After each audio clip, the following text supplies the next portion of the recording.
Hi guys. So this year I decided to try something new, kind of.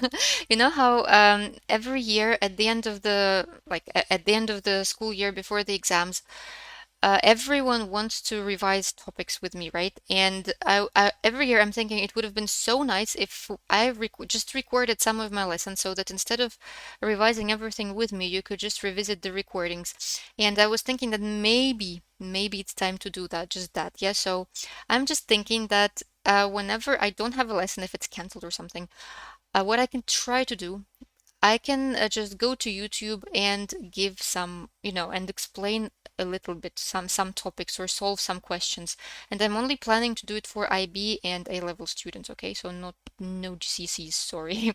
Sorry, GCSE guys. Um, I cannot promise any consistency, so I'll try my best. And this is my first attempt, yeah, so I have no idea how this is gonna work.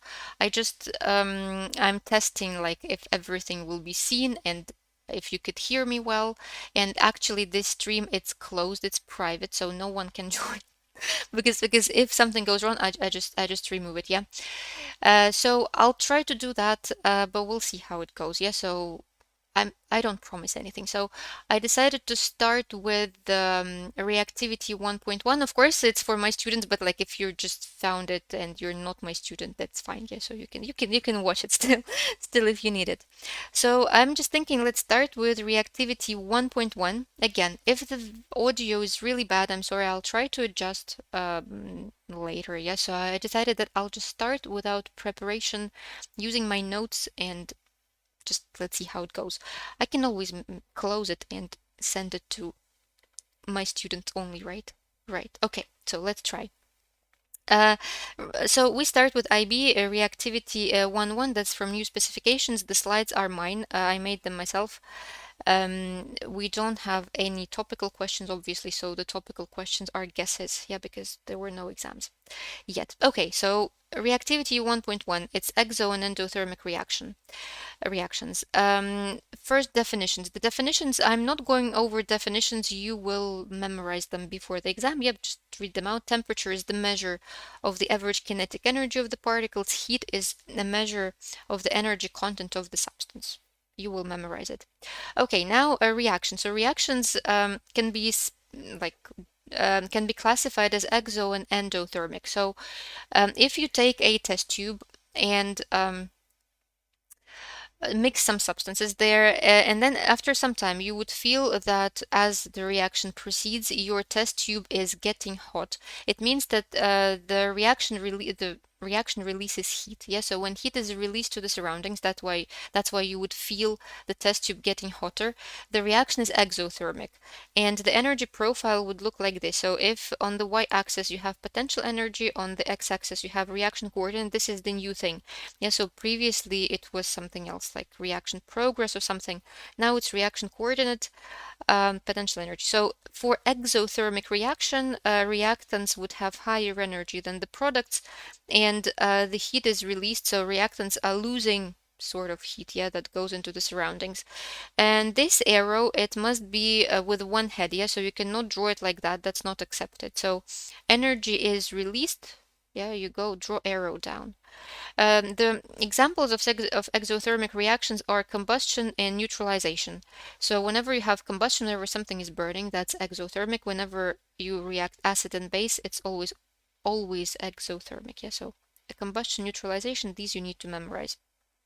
And then for endothermic reaction, that's the opposite. Yeah, so if you have a test tube and you mix the substances there, you would feel the test tube getting colder, which means that the energy it's consumed or absorbed from the surroundings. So that's why you feel the test tube getting colder.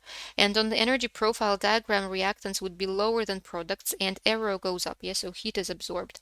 Examples of endothermic reactions: thermal decomposition of carbonates, nitrates.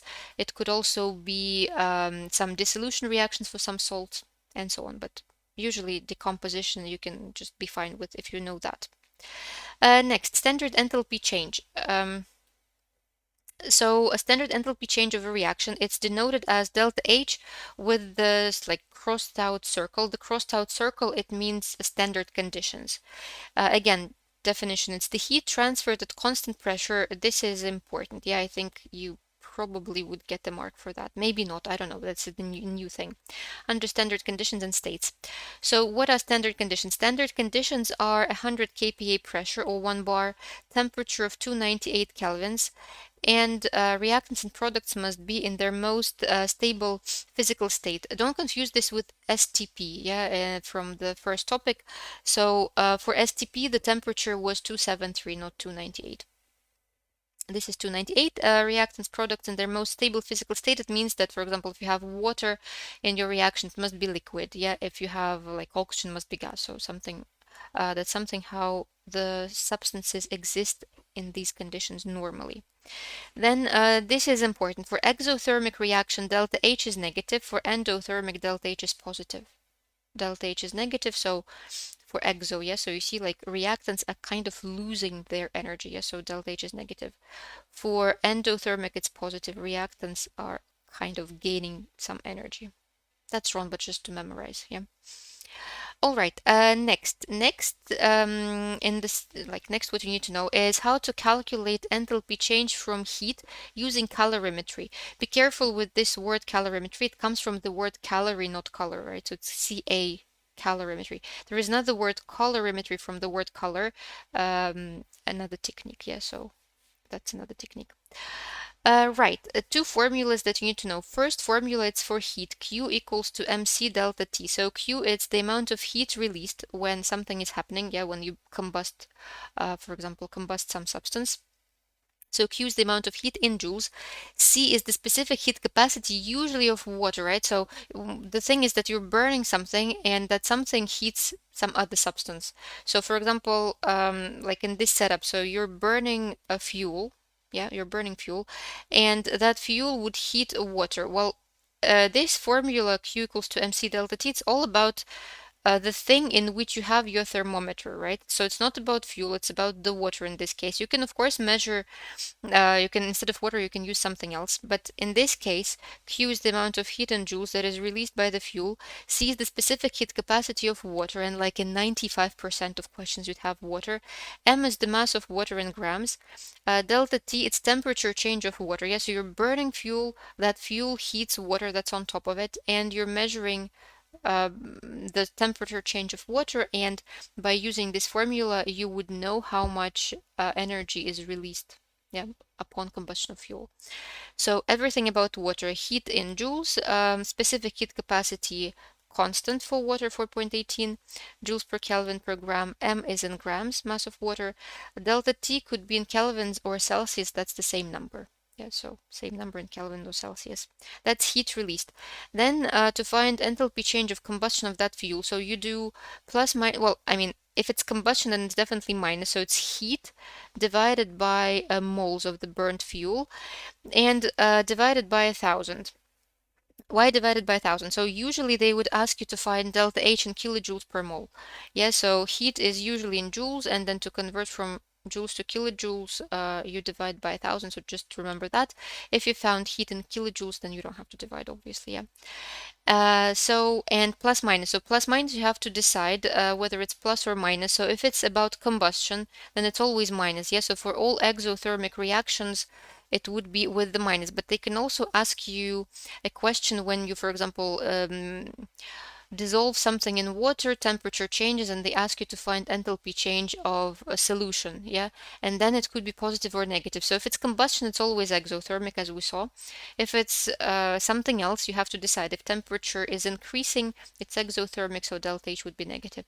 If temperature is decreasing, it would be endothermic, so positive. But I'll show you with the examples. Again, usually they would ask about combustion, yeah? So usually it would be with the minus, but just in case, be careful that remember that you have to plug in that sign correctly. It's 1 mark in case of a trickier question if it's not combustion. Yes, okay. Well, this setup, let's just look at it one more time. So this is to find enthalpy change of combustion of a fuel. Yeah, so you have a fuel burning in the spirit burner. You have water on top in a copper can. It has to be, it cannot be like a polystyrene cup or anything. It has to be something like the water has to be in the material that conducts heat well. Yeah, so it's, for example, copper can conduct heat, so all the heat would go to water. Then you'd have some clamps, windshield to minimize heat loss, and the thermometer with which you would measure the initial temperature of water, final temperature of water, and so you'll find delta T. That's the setup that this is actually a good setup for IA. Yeah, so you can measure enthalpy change of combustion of different fuels. Yeah, for your IA using this setup. Examples of the questions. Okay, so this is a typical question, usually I think 3 marks.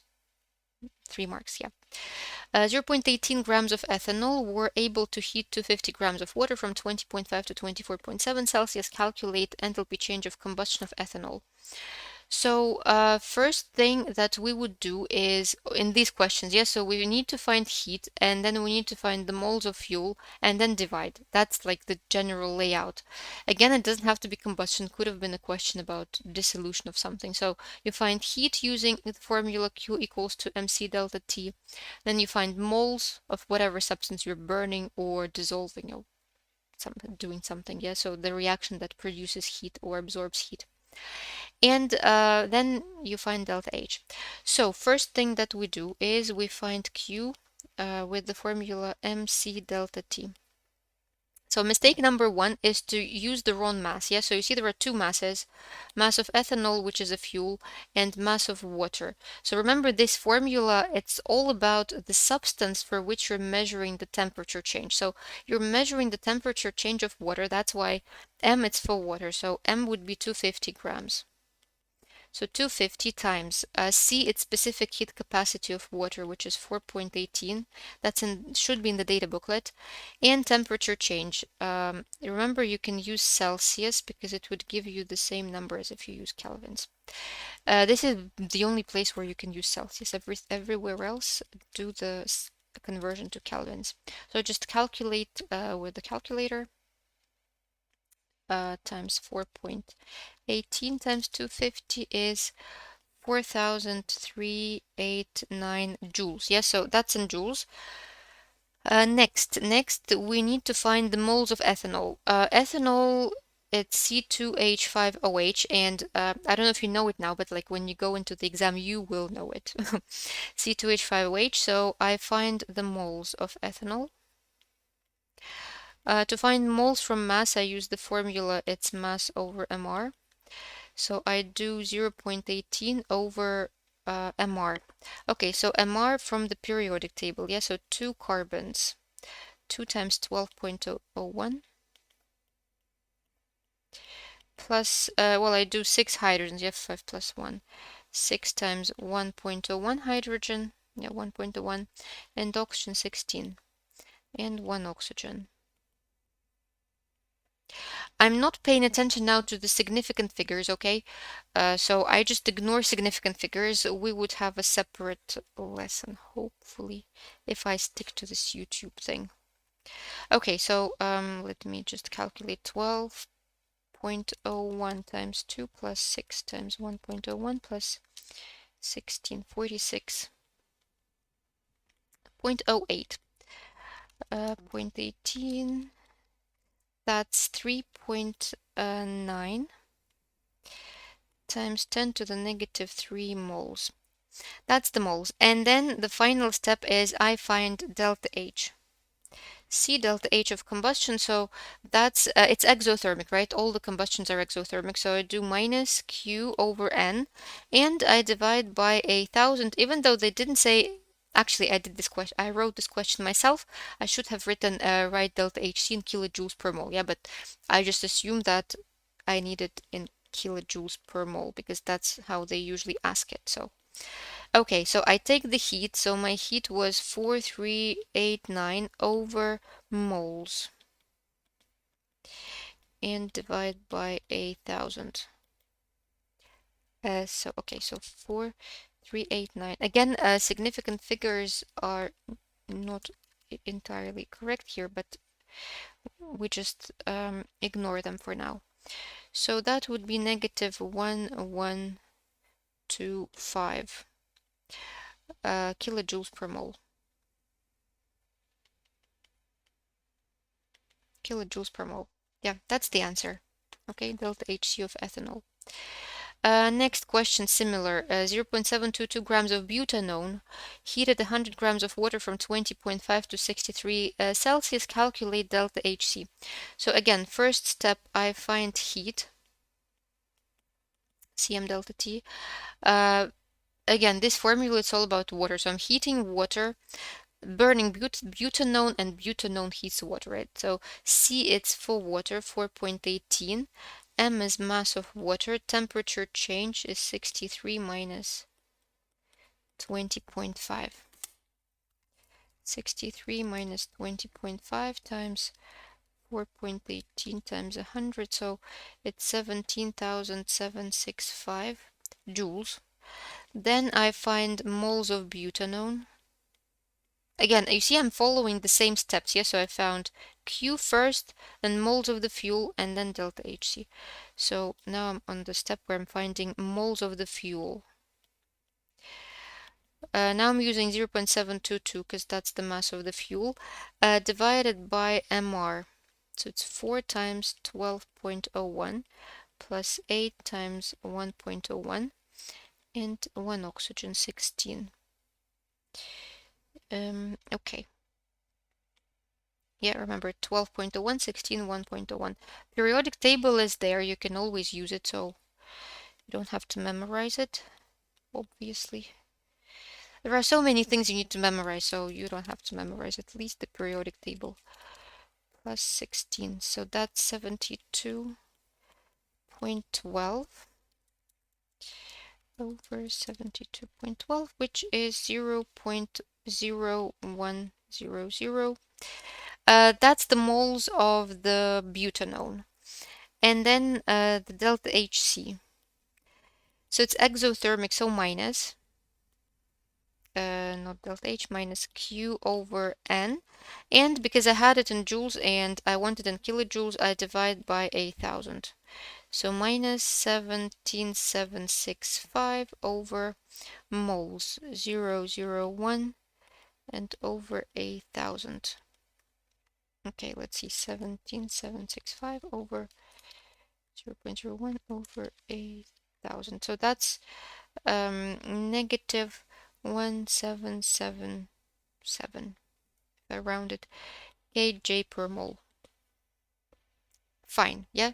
Okay, what you can do is, of course, you could, because if you are my student, you have all those notes, yeah, so you can just solve it on your own, or just pause it and then solve it and check the answer. Yeah, I think that's the best way to do it. Right, and the final bit that I'm going to cover today, it's the systematic errors for this experiment for finding enthalpy change using calorimeter. If we're talking about combustion, right? So for combustion, there is systematic error. So the value that we get, yeah, so all those values that we got by measuring the temperature change of water, they would be lower, or like not lower, but less exothermic than literature values. Yeah, so literature values are more exothermic, so they would be more negative. And actually, I'll just tell this here maybe. So you know how in this topic it's a little confusing because you don't say that enthalpy change is lower. Yes, so the enthalpy change that we get, it's lower because the number would be higher. Yes, so for example, for butanone, we got the value of negative 1,700, that's from experiment, but the literature value would be negative, let's say 2,500. Yes, so we cannot say that the value that we got from the experiment, it's lower because in fact the number is bigger if you think about it mathematically, right? So that's why you say that it's the value that we got from experiment, it's less exothermic, and literature value is more exothermic. So with this topic, be careful with smaller, higher, especially if you're in A level. That's like you cannot say lower or higher regarding enthalpy change. IB are a bit more lenient, but still it's a good practice to just say whether enthalpy change is more exothermic or more endothermic, yet instead of saying higher or lower, just to be on the safe side. Okay, so literature values for enthalpy change of combustion are more exothermic than experimental, and why is that? Well, that is because there is a heat loss to the surroundings, yeah, because when we're making this experiment, we're expecting all the heat to magically go and heat only water, right? But that's not true because it would also heat the air that is here, it would heat the copper can, and so on. So there is heat loss to the surroundings. And sometimes it's this is like the first, it's the major cause of our air. Yeah, so the major cause of our systematic air is the heat loss to the surroundings. Then the second cause of the air would be evaporation of the fuel. Yeah, so if fuel is evaporated, you think that it's burnt, but in fact it's evaporated. So it would decrease the it would make again our value less exothermic. And another thing that could happen is incomplete combustion of fuel. So if you see soot formed, like the black thing, it's incomplete combustion, and you're kind of thinking that okay, you combusted that fuel, but you haven't combusted it fully. So extra heat could have been released, yeah, and you released less than could have been. So your value of heat would be lower than the true value, and that's why the enthalpy change that you calculate would be less exothermic again. Yeah. Okay. Right. I think that's enough for the first for the first attempt. So if you find it useful, I will continue. Hopefully, again, I don't promise consistency, but we've covered like a short bit. Yeah, I think we've covered 1.1, 1.11, 1.2, 1.4. I don't know where 1.3 went, but I think it's also 1.3 here. I have to check, but yes. So okay, so we've covered some a tiny bit of the syllabus. Then I will continue. I think I won't be doing this in order, so I will just cover the questions that are like the most, not the most difficult, but like the ones that I have to explain the most, so that I can refer my students to the YouTube videos as opposed to solving everything on the at the lesson. Yeah, so that we have more time to practice at the lesson with the questions. Okay, so I wanted to say see you at the next lesson, but no one is here. Okay, so I will try to continue with these lessons.